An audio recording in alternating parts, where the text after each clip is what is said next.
Bonjour, je suis Laurent Michaud.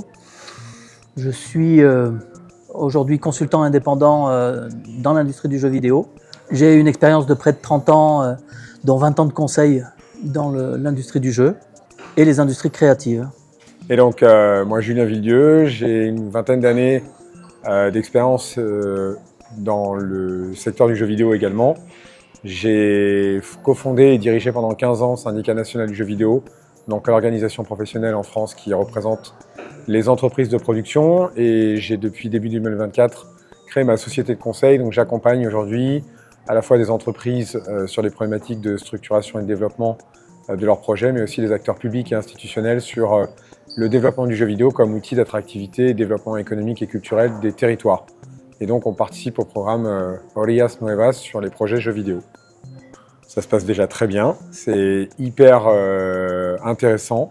Donc, c'est 3 projets très différents avec des stades de maturité différentes qu'on accompagne sur une roadmap qu'on s'est fixée sur un certain nombre de sujets qu'on a souhaité aborder avec ces différents porteurs de projets.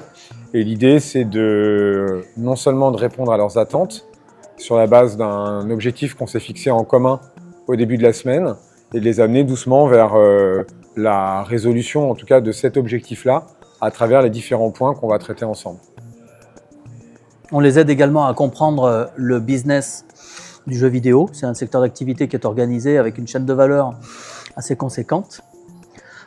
Des acteurs qui n'ont pas nécessairement toute la connaissance, évidemment, de tous ces échelons-là, et des négociations qui vont jalonner leur parcours. Donc, on essaie de leur expliquer ce qui va se passer à partir du moment où ils ont fait un prototype et où il va falloir aller négocier avec des éditeurs de jeux, des partenaires, etc. Mais on a clairement des projets qui sont extrêmement originaux et qui sont, on va dire, probablement bercés et animés par l'histoire, le patrimoine, la culture des jeunes Argentins et Argentines qui portent ces projets, avec des références aussi internationales.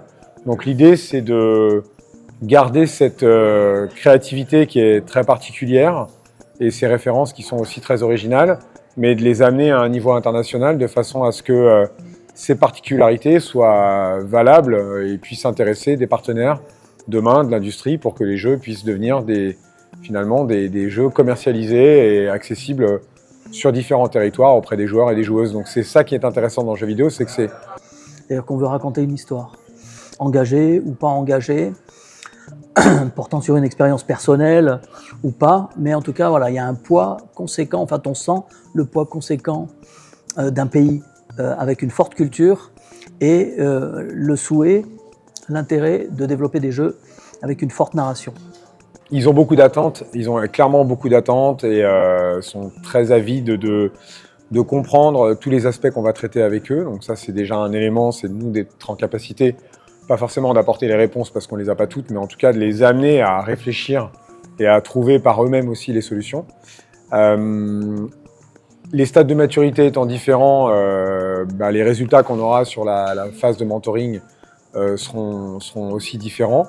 Mais ce qui est important, c'est de se dire qu'on va faire un bout de chemin avec eux et qu'on a déjà éclairé ce chemin-là avec des regards qui sont des regards neufs, des regards de professionnels. Les amener vers ce chemin-là, de prendre des décisions et d'avancer, de passer des étapes. Ça, c'est super important parce qu'il faut que les choses se concrétisent. J'ajouterais qu'on a 2 objectifs supplémentaires. Le premier, c'est les aguerrir sur ce qu'est cette industrie, comment elle fonctionne, répondre à un certain nombre de questions en termes de partenariat, en termes de financement, en termes de budget.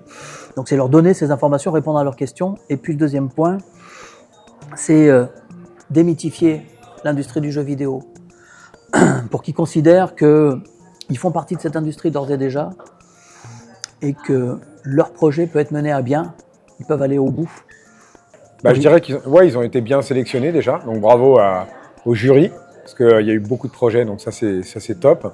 Et puis d'espoir, oui, je ne sais pas si c'est vraiment le mot à utiliser, mais en tout cas de leur dire qu'ils peuvent être confiants sur le fait qu'ils ont une place dans l'industrie, à eux de la trouver, à eux de se vendre aussi, parce que on est dans un marché, donc la culture c'est pas juste de l'artistique, c'est aussi un marché.